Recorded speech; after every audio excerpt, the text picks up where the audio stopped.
really think about where your opinions actually come from. I mean, in this world just packed with information, how much of what we think we believe is, genuinely ours? And how much might have been, well, shaped for us. Exactly. So today we're kind of diving deep into that, into this really fascinating, maybe slightly unsettling idea.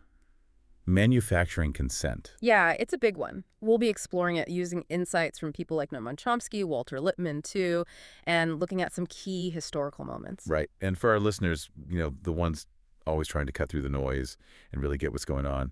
This should be pretty thought-provoking stuff, really get you thinking about how public perception is actually formed. Okay, let's jump right in then. So our sources talk about two quite different ways of thinking about democracy. The first one is probably what most of us learned about, participatory democracy. The idea that, an informed public is actively involved, managing their own affairs. Sounds good, right?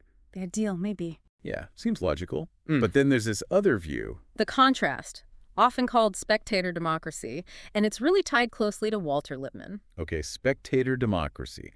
What's the core idea there? Oh, It sounds less active. it is. This view suggests that the general public, Lippmann famously called them the bewildered herd, isn't really capable of understanding all the complex issues involved in governing. Wow, the bewildered herd. Yeah. That's quite a phrase.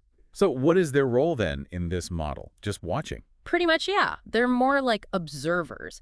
Their main job is to sort of show up occasionally and vote for leaders chosen from a specialized class. A specialized class? You mean the elites, the experts? Exactly. The ones supposedly equipped to handle the difficult decisions. And after voting, the public mostly steps back again, becomes passive. Okay, but what's the justification for that? Why such skepticism about the public's ability? Well, the argument is basically that common interests elude public opinion, that complex problems require expert knowledge the average person just doesn't have. So it's like saying leave it to the pros.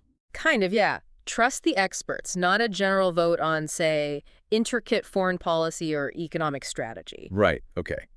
But if you've got this bewildered herd, how do you keep things orderly? How do you stop them from, interfering or getting restless? Ah, that's the crucial part. That's where the idea of taming the herd comes in. Taming them. Yes, and the main tool for that, according to these sources, is manufacturing consent. Okay, let's unpack that. Manufacturing consent. Sounds a bit like propaganda or social engineering. It involves using propaganda, yes, spreading information or maybe disinformation through powerful channels, think media, schools, even pop culture. And the goal is? The goal is basically to shape what the public thinks and believes, to guide their opinions, but also, and this is key, to distract them. Distract them from what? From the really important issues, from things that might challenge the status quo or the decisions of that specialized class, keep them focused on, say, sports or entertainment. So they don't get too interested in organizing or demanding more say in how things are run? Exactly. It's about marginalizing them, in a way.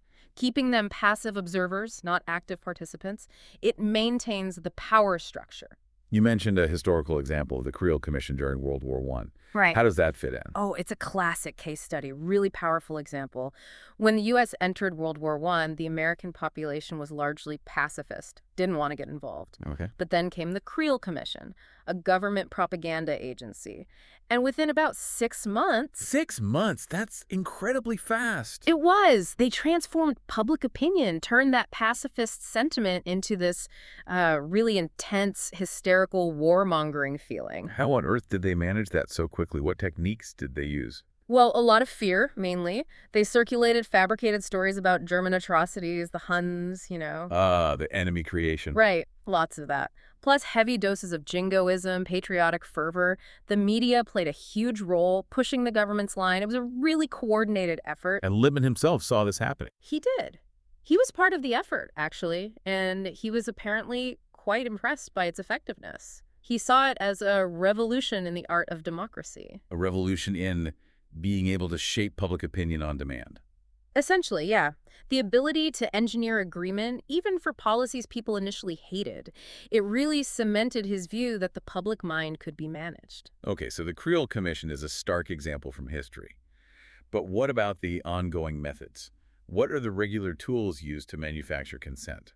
Our sources point to several key mechanisms that are, pretty persistent. One big one is the construction of enemies. like you mentioned with the Huns, but more modern examples. Sure. Think about how certain leaders get portrayed.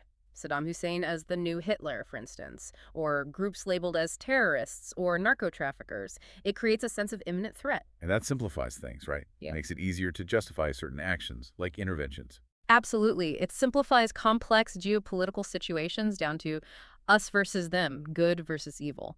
It exaggerates threats and makes certain policies seem necessary, even unavoidable. Okay, constructing enemies. What else? Another really powerful tool is the use of emotionally charged slogans. You give an example, like support our troops. That's a perfect example. On the surface, who could argue with that? It sounds positive, patriotic, Right. but its real function often is to divert attention from the actual policy questions. Are we supporting the troops, or are we supporting a specific war or intervention? The slogan makes it hard to ask that question critically. Because opposing the slogan sounds like you don't support the troops themselves. Exactly. It shuts down debate. It's often, kind of vacuous but emotionally potent. There was also the Mohawk Valley formula used against labor unions, using words like Americanism and harmony to sideline the actual issues of wages and conditions. So using feel-good language to bypass the tricky details. Makes sense. What other mechanisms are there? Then there's selective reporting and omission. What gets covered and what doesn't get covered by the media. The filtering aspect. Yes. Our sources give some pretty striking examples from the 80s. Think about human rights. Okay. The media gave tons of attention to, say, Armando Valladares, a political prisoner in Cuba, which was, a U.S. adversary. Right. But at the same time, there was widespread torture happening in El Salvador, a U.S. ally, often involving forces trained by the U.S. That received far, far less coverage. So the focus shapes who we see as the bad guys. Precisely. Or think about the Iraq War. Yeah.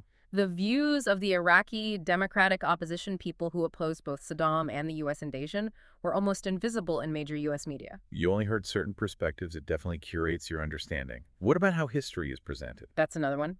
Falsification of history, or maybe just selective framing of history. How so? Well, the sources mentioned the Vietnam War, how afterwards there was an effort to downplay the number of Vietnamese casualties to sort of sanitize the conflict. Why would they do that? To overcome what was called the Vietnam syndrome, basically, public reluctance to get involved in foreign military adventures after the trauma of Vietnam. If you make the past wars seem less costly, maybe future ones seem more palatable. It really sounds like a whole system designed for this. Well, that leads into another point, the role of the public relations industry. PR. Yeah. According to Chomsky and others, the modern PR industry basically grew out of these efforts, like the Creel Commission and managing the Red Scare. Its explicit goal initially was controlling the public mind. Controlling the public mind. That sounds pretty blunt. It was.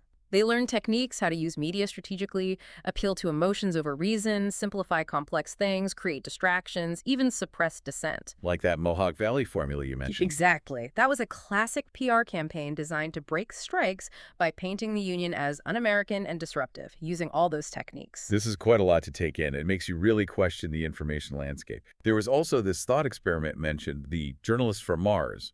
Right. That's a useful way to think about potential media bias. How does it work? Imagine a Martian, completely objective, comes to Earth, learns our journalism standards, our stated moral principles, like terrorism is bad. Okay, an outsider's view. Then this Martian observes world events and how they're reported. If the Martian applies our own definitions and moral rules consistently, They'd see inconsistencies. that's the idea.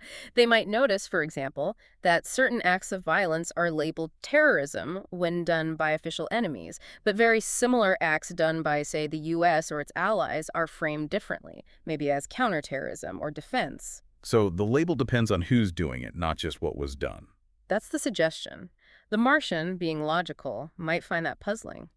The sources mention how terms like moral relativism or accusations of moral equivalence are sometimes used to shut down that kind of consistent analysis, like saying, you can't compare our actions to theirs. Okay, that's a helpful way to think about spotting bias. Did the sources give more concrete examples in U.S. foreign policy where this manufacturing consent was evident? Oh, definitely. Several key ones. There's the 1954 overthrow of the democratic government in Guatemala. What happened there? Well, the government had policies that affected the United Fruit Company, a powerful U.S. corporation. So a big PR campaign, actually led by Edward Bernays, who's sometimes called the father of PR. The nephew of Freud, right? That's the one. He ran a campaign painting the Guatemalan government as a communist threat to justify the U.S.-backed coup. Wow. All for a fruit company. Well, strategic interests were cited too, but the PR campaign was crucial for public support. We already mentioned the contrast between reporting on Cuba and El Salvador in the 80s. Right, this selective focus. And then there's U.S. intervention in Nicaragua in the 80s, supporting the Contras against the Sandinista government. That was actually condemned by the World Court, but the portrayal in the U.S. was often quite different. And this pattern of creating enemies. Yeah, the sources talk about a kind of parade of enemies over the decades.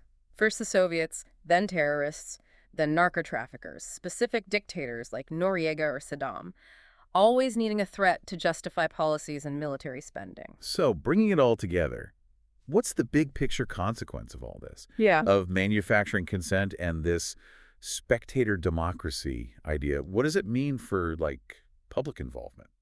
Well, the main outcome potentially is increased public passivity, apathy even. How so? If people are constantly made to feel afraid or distracted by trivial things or told that the important issues are just too complicated for them. They're less likely to get involved, Yeah. less likely to demand real answers or participate. Exactly. They might feel powerless or just switch off from politics altogether. You end up with a population that mostly just votes every few years and then leaves the governing to the specialized class. Active, informed citizenship kind of withers away. So we circle back to those two initial ideas of democracy, the active participatory one. Versus the passive spectator one. And the ability to manufacture consent through all these mechanisms we've discussed seems absolutely crucial in pushing society towards that spectator model. It really shapes the public's understanding, frames the debates, or prevents debates altogether. Well, constructing enemies, using those emotional slogans, filtering the news, shaping historical memory. It all works together to keep the bewildered herd basically bewildered and on the sidelines.